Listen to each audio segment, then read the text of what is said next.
Hi, well, welcome to this installation of Quick Talks from Chapel Valley. You know, we've been talking about seeing the harvest and about becoming followers of Jesus and what that means and how we're to become fishers of men. And that's something that he does. That's a work that he does on our hearts to become fishers of men.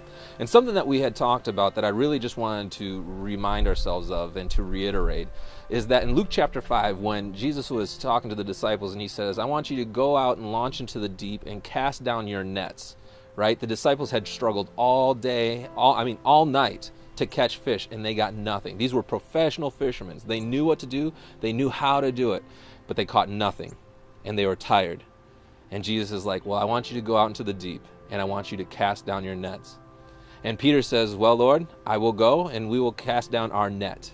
And there is a big distinguishing factor there. Jesus asked them to cast out their nets, and Peter said, I will cast out my net. And so he launched in the deep, casted down his net, and he had a miraculous catch, the catch of a lifetime. It was so much so that as they were lifting the nets, the net began to break. Why?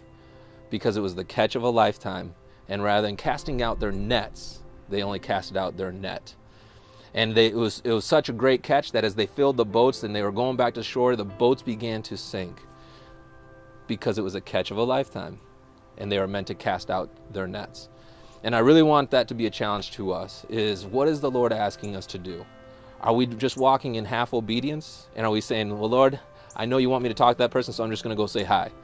Or is he saying, I want you to show my love to that person? Are we going to walk out in obedience, or are we just going to partially obey? You see, we all have nets. Everywhere we go are net opportunities. The drive-through, having coffee with that person that you see all the time, the grocery store, if you have kids in extra sports, going to those functions and talking to people. We all have nets. Getting our nails done at the salon, that seems to be a popular thing right now.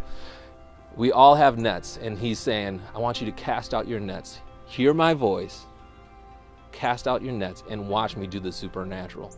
Jesus has supernatural things in store for those that hear him and do what he says.